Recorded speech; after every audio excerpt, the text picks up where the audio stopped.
La forêt amazonienne, la plus grande forêt tropicale du monde. Un territoire immense, sauvage, imprévisible.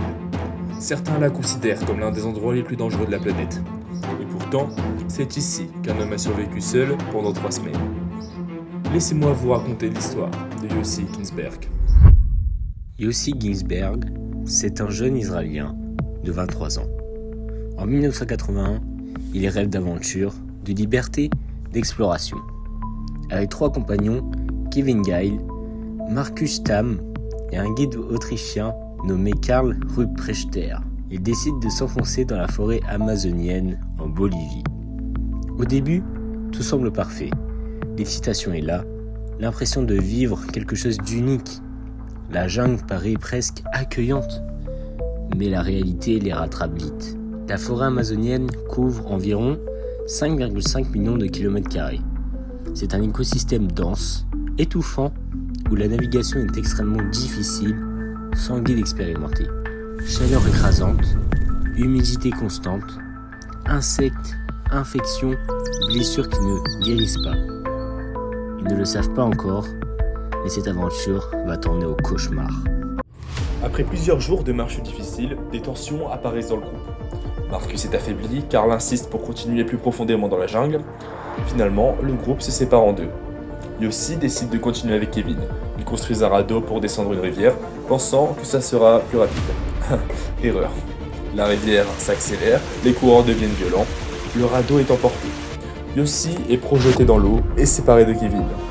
Quand il remonte à la surface, il est seul.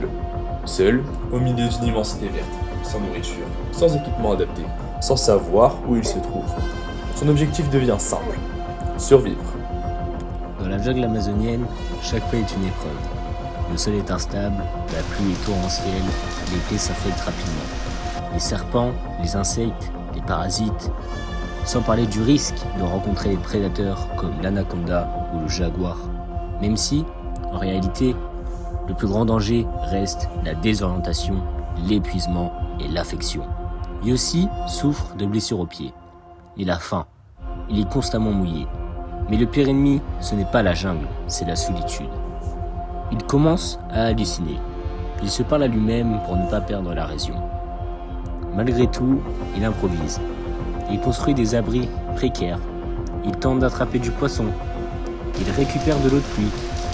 Chaque nuit passée, vivant, est une victoire. Chaque matin est un combat.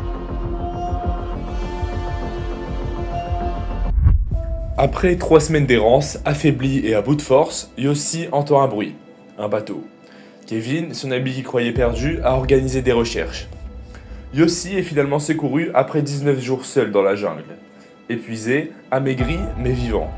Son histoire deviendra plus tard un livre, puis un film, Jungle, inspiré de son autobiographie. Cette histoire, ce n'est pas seulement une aventure. C'est une leçon sur la résilience, sur la force mentale, sur la capacité humaine à survivre même quand tout semble perdu. La jungle amazonienne est impitoyable, mais parfois la volonté humaine l'est encore plus.